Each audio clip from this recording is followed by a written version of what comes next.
right, so I actually flew in from California yesterday. I was out there presenting at an event called Social Media Marketing World.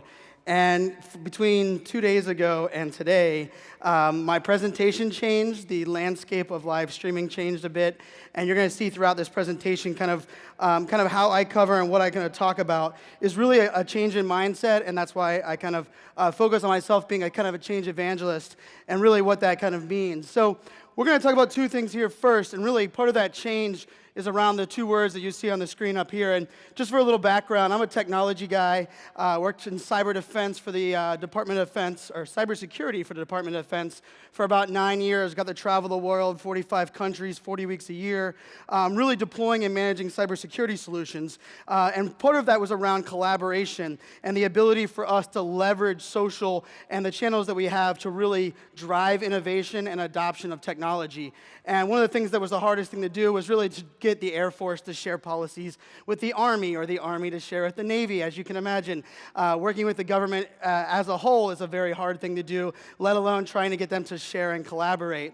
And really what I found a passion for is really how do we embrace technology? How do we leverage social media? How do we leverage the tools and things that we have available for us to actually drive change and make a difference? And so if you're an entrepreneur or you're a startup or even you're an enterprise, I've worked with brands like IBM, Dell, SAP.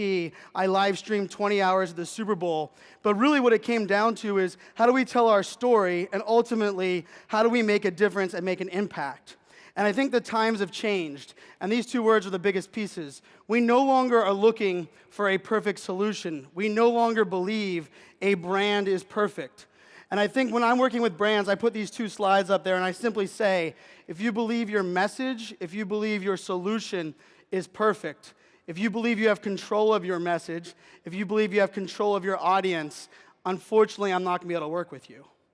Now, that might be a little harsh, but really what this comes down to is perfection is no longer needed, requested, and honestly, none of us actually believe any brand is perfect. Can you agree with that, right? There's no brand out there that's perfect. But we also don't go on social media and say, what are our favorite brands doing? Ultimately, what we want to do is we want to have an experience. A lot of the conversation I've heard on stage both yesterday and today that I've been sitting in these amazing beanbags, which I already tweeted at them, I'm going to buy a beanbag before I leave here. But one of the things that I've really heard a lot of people talking about is really the change and the things that are coming forward in the future. And I think one of the things that we kind of have to talk about is really a change in mindset and what it really means when we're talking about a change in mindset. And that mindset requires things like, who is our target audience? What does our audience look like? One of the things that Henry Ford said way back when he said the reason he invented the car, because if he would have asked the people what they wanted, they would have said they wanted faster horses, not a car. Well, I would like to argue that today, if Henry Ford was here and he asked, I believe we now have the tools, the data, the people, and really it's our mobile device in our pocket, that we would actually tell them what kind of car we wanted. It probably would have been a Tesla out there. We would actually tell them how we would want the car and what we would want. The consumer of today has changed. So therefore, our mindset as a brand, our mindset as an industry, and really our mindset as a leader or an entrepreneur must change to embrace that individual mindset, that really we have the power in our pocket that no one ever had, especially in the days of Henry Ford. So what does that mean? What do we want? What can we provide? Well, the reason I gave this word full screen access of this presentation is I actually think if you could take anything away from this, I believe it's not about social media. I don't even believe it's about social video. I don't believe it's about live streaming. What I do believe we are actually seeking today is we are seeking access. Access to people, access to places, access to experiences. Nobody goes and buys a new iPhone. I'm a big Woz fan. I'm a big Steve Jobs fan. Actually, most people know me by my Twitter handle, which is iSocialFans. And that lowercase I in the front of that is actually because I'm an Apple fanboy. I like iPod, iPad, iProducts. And really what it comes down to is I don't buy a new iPhone because I want a new device or a new piece of technology. I buy it for the experience that I'm going to get with that new technology. What that new phone is going to allow me to do. And I think that's something that we often forget. And even myself, I actually used to work, I built my job after Robert Scoble, a evangelist for Rackspace and now in the virtual reality space, and then Guy Kawasaki, actually an evangelist that we can credit a lot for the Apple cult that was kind of grown. And I built my job after him, and I called it a technology evangelist. And a lot of the companies that I went and worked with, by the time I would get out of there, they would say, Brian, you didn't even help us add new technology. We actually have less technology, and now we're focusing more on training. We're focusing more on really how do we build trust amongst our employees. So I quickly changed what I introduced myself as, and I went from a technology evangelist to a change evangelist. And I think we can all be change evangelists by giving people access to things we've never thought about before. And part of that comes down to social video, and that's kind of what I'm going to talk about mostly today. And these 4 words will kind of go within social video, but they'll also be partly what you should be thinking about as we're deploying technology, as you have a new solution. You know, as I walked the floor out there earlier today as well as yesterday, one of the things I thought was really interesting is people were stopping me probably because of my Twitter following or because of the influence credibility that I have on the social channels. But when they were pitching me, when they were giving me talking about their technology, really I kept asking questions that came down to these 4 pieces. Do you know your community? What kind of engagement do you have with your audience? Do you understand the importance of storytelling? And ultimately, how do you build authenticity with your audience? Because if you want to create advocates, if you want somebody to support your product, unless you're a beanbag, which is just really comfortable and I promote it because I couldn't get out of it yesterday, you're going to want to actually invest in these 4 areas. And it goes beyond social media, but it's amazing the power of live video and really video as a whole. Because we live in this space, we live in this world for the longest time, the last 9 years or so, we've got more technology and more social media and more websites, and we've got further away from the human condition. Because ultimately, the more things we could put on our website, the more we could actually fabricate who we were or what we were doing. Things like, we have things like catfishing, or things like, hey, I don't even have a product yet. I don't even have a customer. But if I make it look like my website has customers and products, maybe people will buy it, and I'll start from there. And I think the times are changing. We no longer believe because you're on the internet that it's actually your product and things exist. So really I want to focus on these 4 pieces real quick. And the first one is community. And I think, I'm writing a book, actually, just about finished writing a book. And the title of the book is A Millennial Mindset. I'm a pager-wearing millennial. I'm 34 years old. And I kind of believe it's more about a mindset than the year you were born. So the tagline of the book is, it's not about the year you were born, but your ability to embrace digital change. And that ability to embrace digital change in chapter number 1 is really community is the future of business. And the reason I believe community is the future of business is today when we're buying a product, when we're talking to people, and ultimately we're engaging and figuring out what we want to do we go into our local pizza shop or our local restaurant and ask them if they have food that's good? Do we go and look at their commercials and believe that because what they're putting on their commercial is what we want to purchase? Or I call it the Matthew McConaughey philosophy, and in the United States especially, do we believe Matthew McConaughey is driving a Lincoln or a Buick or whatever that commercial is that he's driving? We don't. We know for a fact he's not doing that. But if we went to a YouTube channel and we were watching and we built a relationship with someone in a YouTube space that test drives vehicles every day, when they actually talk about that vehicle, would we be more likely to purchase it than the commercial we watched on TV? 100%. So I think today when we're thinking about business and you're thinking about what you're kind of deploying and how you're managing things, community must be a focus. Because community is the difference between adoption as well as advocacy, and ultimately the community will help make it either success or fail. Because one of the things that really is important when it comes to building a community is the word engagement. And engagement is often kind of something that's thrown around in the social media space. And you'll hear things like, we post all of our links up there, or we have a bunch of engagement on our Facebook page because somebody hit a like button. A like is an engagement. Engagement is actually part of this conversation. And engagement means you are actually willing to reach out and talk to somebody and share your message. I'm going to talk to you a little bit about social video as we go through. And the big part about social video that's different than any other traditional video is it's about a conversation. It's actually about give and take. And the thing about engagement that is really hard is it takes effort. But when you think about it this way, oftentimes when you're reaching out to people or you're reaching out to a brand or you're working with different people, you want to know that your voice is heard. You want to know that what you're doing is making a difference. And really for today, brands for the longest time have come further and further distance from the community itself. And there's often a reason why I work with small businesses and entrepreneurs is because I kind of believe we have the power. You know, the distance between the CEO and the community, the further that gets, the harder the engagement gets. Oftentimes, the further distance the product gets from the actual user. And then ultimately, how do we actually relate with the user as a CEO if we've never even used our product, or we don't drive our car, or we're not leveraging that technology? So one of the things that really matters as we move forward is really that ability to have engagement, but also storytelling. So how many people here have heard storytelling on stage a bunch of times, right? We've all heard the word storytelling. I actually ask you, this is something I've studied storytelling for a long time, and it's probably one of my favorite things to study, even more so than technology and social media. But storytelling is about relating to your audience. And how many people here have had their order messed up at a fast food restaurant? Almost everybody, right? Almost everybody's had their order messed up. How many people have had it multiple times? I'm not going to make you have to answer that, because for me, when I'm with my friends, when I'm with people that I'm with, and I laugh when their order gets messed up, they say, "I know, Brian, I know." Because if you want to understand the power of storytelling, you actually can start with how you order your food at a fast food restaurant.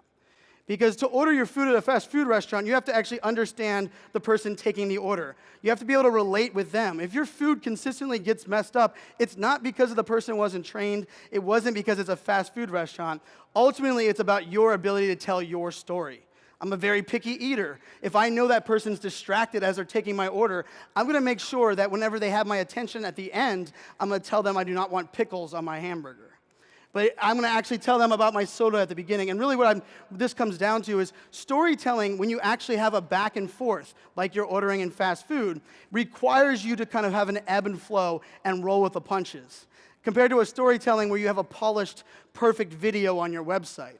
And the reason I harp on storytelling today is when you're storytelling and when you're doing things on stage or you're giving an interview on a radio show, the reason we tune into podcasts, the reason we love live interviews on the news is because you actually have to have the ability to tell a story, but also relate with your audience and say something that I believe is the most powerful phrase in live video. And it's also why most politicians and, honestly, most brands struggle with using live video. The most powerful phrase in live video, and it has everything to do about storytelling, is actually saying, "I don't know." Does anybody here have an "I don't know" page on their website? No, right? "I don't know" allows you to lend credibility and validity to the rest of your conversation. The reason we don't have an "I don't know" on our website is because we don't want people to know what we don't know. But we also now believe that we're no longer perfect. So when you're doing things like live video and someone asks you a question, or when I'm working with brands like the brands that I've worked with, the IBMs, the Applebee's, the BMW, oftentimes they say, "Well, it's scary, it's live. What if they ask me a question I don't know?" By simply saying "I don't know," not only humanizes the brand, but it allows you to tell your story with a valid point and a valid engagement, because we already believe that you don't know everything. And I think it's something that we can't underestimate. And that is really where authenticity comes. Everybody says that they trust their employees. We all have a wonderful culture at our company. Every single website, every company that you go to says it's the best place to work. And they probably show like a ping pong table or some arcade game, and they call that culture. Really what people are looking for is true authenticity. And how do you have that? How do you convey that true authenticity? It's really by saying that thing, like I just said before, saying "I don't know." Allowing yourself to relate with your audience, allowing you to have a conversation with your audience. I believe video is going to be the great equalizer for not only technology adoption, but social media adoption, as well as innovation. I'm one of those people that is living on the bleeding edge. I have 48 devices in my house, and it's just me and my 3 daughters, and I don't have that many people in there. My dog doesn't have a Wi-Fi enabled. But I love connected devices. I love the adoption of new technology. But what that comes down to is we also have to understand that the technology that we're embracing and how we're leveraging that technology is actually a transparent conversation. In the United States, one of the big things with Uber came out was like Uber is using our phone data to actually position cars near where we're at after we use an Uber. Well, if they would have came out and said that and been authentic and said, hey, we're going to leverage your data to provide you a better service, a better experience, I would have signed up immediately. Instead, they hid that behind a website and behind those ridiculous terms and services that nobody reads. And ultimately, we were all upset that our data and information was being used without us knowing it. And that ability to be authentic is something we cannot underestimate. So this is actually me at the Super Bowl. And I was at the Super Bowl there this past year with SAP. And we were working with SAP, Deloitte, Capgemini, IBM, and Intelligence. And what those brands did is they brought us there to live stream and engage from the Super Bowl and have digital conversations with CDOs, technology leaders around the world. And we did 20 hours of live streaming. Now, what you can't see is on the other side of the person taking this picture is actually the Stanford band. And the Stanford band is actually standing there playing in all of their glory. And what we were lucky was, first off, that directional microphones are amazing. And second off, our noise-canceling headphones worked. But with live video and live streaming, you'll hear people tell all the time is live is scary, live is real, live is too in your face. Well, I focus when we're thinking about this is it's not about live, and it's actually not about real time. It's actually about the right time. And what the right time means is you actually have to enable your customers, your clients, and even your employees to be able to leverage video technology when it makes the most sense. Not because it has to be live when the event's happening, but ultimately it's at the right time. So understanding factors and things that are going on. So it really comes down to trust, training, and tools, and that's kind of really where I focus this on. Now, you might be thinking, okay, Brian, this is great, but this isn't for my industry. We don't need to use social video. Video isn't for us. Or we don't even know what to post on social media, let alone post on live video or video streaming or social video. Well, I believe we've actually been focusing on the wrong thing the entire time.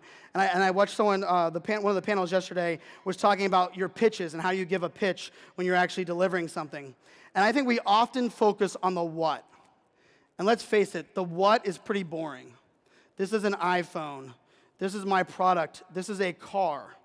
What people actually care about, what we relate with, why we will share something on social media, why we will watch a video, why we will connect with it, has very little to do with the what. It has a lot more to do with the how and the why. So I actually put this challenge out every single time I'm on stage. I've been presenting about this for a little over a year. And I always talk about, I believe there is not one industry, not one company, not one industry that cannot embrace social video. So I challenge you to tweet me, iSocialFans, on Twitter, if you think your industry or your space is one of those that you will not work in this space. I had a mortuary tweet me, and they said, Brian, we don't think this is going to work for us in a mortuary. Well, I gave them 10 different ideas on how they can live stream about discussing things like why they choose certain caskets and why one casket's more expensive than the other. Now, hopefully your guys' industries and spaces aren't as morbid as that one. But for me, what this comes down to is, how do we ultimately focus on the how and the why? And those are my 3 daughters. Those are, without question, my why. And I think something that we often also come down to is we focus about the platforms. And actually, this presentation, when I gave it 3 days ago, had 6 more slides about the 6 different platforms. And you'll actually see the next slide are all on one screen. Because the platform, the technology, the place that you're delivering it matters a lot less than what you understand. Because when I used to pitch, when I went out and pitched my first 36 brands, I said, you need to use Meerkat and Periscope and live streaming. And I was focusing on the product. I got 30 no's. So 30 out of the 36 were no's. I would tell you that probably the other 6 were a maybe, and I was 0 for 36 at the end. But when I came to a brand and I said, do you want to relate with your audience? Do you want to build a community? Do you want to connect with people? Do you want to tell your story? Do you want to ultimately empower your employees, which are your greatest assets, to be able to convey their message? Every single brand said yes. I went out and built a strategy. Little did they know, I was actually building a strategy with these technologies. And so this is actually the slide deck from before. So now we're going to see all of these 4 slides, because I think I must have sent the wrong slide deck, because I should have had a different one. Now, without practicing this, part of live streaming that is really fun is being able to roll with the punches and being able to understand failure and being okay with failure. For a lot of people that are trying to be on MySpace, I get to speak around the world, and I'm very lucky that Johnny reached out to me about 9 months ago to come here and speak. You know, one of the things that people say is, Brian, how do I embrace speaking? How do I learn how to adapt and do things that I do? And I always tell them, you should embrace live streaming. You should get on Periscope. You should get on these technologies. The reason is because we're used to failure. We're used to things not working well. So this is Periscope. Periscope's owned by Twitter. It's one of the apps that are out there available today to do live streaming and social video. As you can see here, this is the White House actually live streaming when the Pope landed in the United States. And one of the cool things here is you remember that word access. I used the word access. You know, we had access, the news cameras, all of the news channels there in the United States were standing inside on the runway, you know, probably about 500 yards behind this phone. But someone on the White House staff was able to take a device out of their pocket by simply typing in a tweet and pressing start broadcast. They gave us access to something that we couldn't get anywhere else. We were able to watch the Pope come off of the airplane. You'll also think the Department of Defense is doing it there as well. Another piece of technology that you've seen out there is called Facebook Live. Facebook is going all in on live video. If you guys use the Facebook app on your iPhone, you'll know in the middle of that iPhone that there's 5 icons across the bottom. The middle one is right now your Messenger icon. They're so bullish on live video that they're actually moving that Messenger icon off of that space and putting a live video icon in that space. If you've heard Mark Zuckerberg over the last couple of weeks, Mark Zuckerberg is fully understanding and embracing live video. The reason that he believes live video is so important is we want things where we want it, when we want it, and how we want it. But we also want to be able to connect and leverage social media that is as close to the real world or real life as we can possibly get. And that's really why Facebook is going all in on live streaming. And I actually think of Facebook as what I like to call targeted live streaming. The other one we have here is Snapchat. Snapchat is a very interesting solution. So Snapchat, how many people here are on Snapchat? I don't know. Yeah, wow, that's impressive. Okay, so there's a lot. That's probably 50% of the audience on Snapchat. Snapchat allows you to tell a story unlike any other platform. Now, I will convey this, and I will share this. December 4th of 2014, I called it the dumbest platform ever, and I said I would never use it, and I can't believe he didn't sell it to Facebook when Facebook was out. Now, that was before the stories existed, and it was before I truly understood the power of this platform. But really what Snapchat does, and it's really for brands as well as influencers and personal branding, is it allows you to humanize your brand and tell stories in unique, creative ways. And I believe Snapchat, the reason it's taking off and the reason the adoption is as high as it is actually allows us to be ourselves. When you hear people talking about Snapchat and why they like it, they say, I can be myself, I can have fun, I can show things in my life that no one else knew about me. And that's really what that comes down to, that access piece. And then this is probably a technology you guys might not know as much as the other ones. It's called Blab. And what Blab is it's kind of like Brady Bunch, where you get 4 squares of live streaming on the screen. And the nice part about Blab is Blab allows anybody from any location to be able to come into a conversation. Now, how many people here have used Google Hangouts? Yes, almost everybody's used Google Hangouts. You can probably agree with me, the only thing that's guaranteed with Google Hangouts is that something will go wrong, right? And it takes like a training and an act of God for you guys to get somebody on screen. What actually Blab has done is it actually allows you to build an audience and allow someone to come on screen by simply hitting the button on screen on your browser, hitting 2 OK buttons, because you have to authorize the microphone and authorize the camera, and then bam, you're live. You'll see on a screen a couple slides down. I was actually to get on a Blab with Tony Robbins. Tony Robbins was being interviewed. He said, okay, I want to open the questions. I wasn't at where Tony Robbins was. I was actually sitting at my dinner table watching it. And I said, wait a second, he's going to take questions? I submitted my question. They said, Brian, jump on air. I simply hit one button, and I was sitting side by side having a conversation with Tony Robbins. Something that we must focus on, and Steve Wozniak said it yesterday, keep it simple, stupid. Simplicity with these solutions. Live streaming is not brand new. Live streaming has been around for a long time. But what these solutions, these 4 solutions that really I showed you there for, what they really come down to is they give you the ability by simply touching your phone, by simply pressing a button on your device to stream to the world. Right now we're live streaming on multiple devices around the world. You do not have to be in Manchester to consume this experience, to have access to this presentation. To me, the ability to do this is powerful, but it also comes down to the access of us having to think about it and just sometimes go all in. What you'll see here is this is actually Applebee's, and we actually took over Applebee's .com, the restaurant website. We actually took over their website for an entire day, 1 month after the technology came out. So almost a year ago, we were on Applebee's.com, and they were giving away 2 million free appetizers to anyone who came into their restaurants anywhere in the United States. And what we did is we actually had the conversation, and we allowed people to actually take their phone into the restaurant. We gave them a gift card and said, live stream your experience. Share with the world what you think about this appetizer, what you think about your return to Applebee's.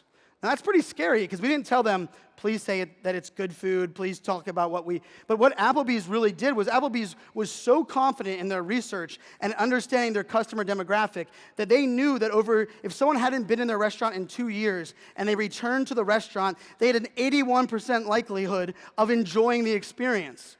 So they were resting on that. So we live streamed that experience for 12 hours. We took over their website. We drove 1 billion with a B impressions on that hashtag. Well, why would people care about that? Why would people share that? Why would people engage with that conversation? Well, we didn't have Matthew McConaughey talking about why Applebee's was good. We actually had real people having real conversations, using their devices that were in their pockets, sharing their experience. Dunkin' Donuts actually went live the very day that Facebook Live came out to the Facebook pages. And what they actually shared was actually pretty interesting. I'm a Dunkin' Donuts fan. And Dunkin' Donuts gave access to the first ever time they've ever shared Dunkin' University, which is what every employee has to do when they go get hired on a Dunkin', is they go through Dunkin' University. So they simply fired up their phone and walked through this entire element and walked through their entire Dunkin' University. Well, why does that matter?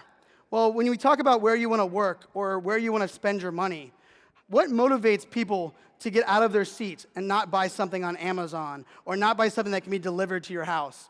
When I lived in Arizona, I could actually order something on Amazon and get it the same day. So for me, what this really means is you have to give people access to places, products, and experiences that they can't get anywhere else. But what that also comes down to is just because it's real time, just because it's live, does not mean you don't need a strategy. I've strategized for 3 days for a 1-hour broadcast before. Because ultimately, we want to understand the swim lanes. We want to have a mission. I don't believe just clicking the button and going. But the funny part about that 3-day brainstorm was after the 3 days, we go live, and about 20 minutes into that 1-hour stream, the audience kept asking us questions that we didn't predict.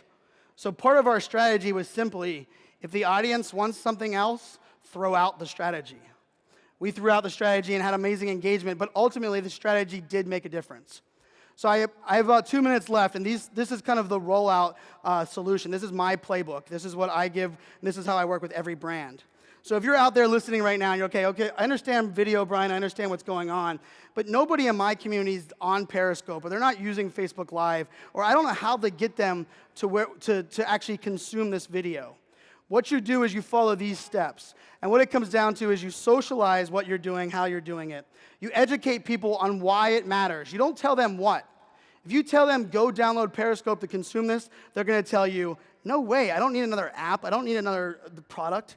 But if you tell them they're going to have access to the CEO and have the ability to ask the CEO questions while the CEO is sharing a new product release that you can't get anywhere else, they're going to ask you, what do I need to download to actually consume that? You'll then amplify the message working with influencers or working with people in your community. You'll execute that solution. And then ultimately, I believe we must always report. I'm a data geek. It's always easy to report on hashtags. Remember the power in the words, I don't know. You cannot underestimate the importance of understanding when you're trying to relate with your audience, let them look in your digital eyeballs. You must understand and embrace the power of I don't know. So last but not least, those are my daughters up there. And as a change evangelist, we often talk about change in products, change in habits. You know, for the longest time, I actually thought innovation meant we need to start something from scratch. Oftentimes, we're just changing the experience that's delivered. Uber did not invent getting a car. Uber just made the taxi service easier. It allowed it to be on my phone. It allowed me to expense report it to Amex. But if I leave you with anything, and I'll kind of wrap up with this last slide, you must inspire and lead change, not force change.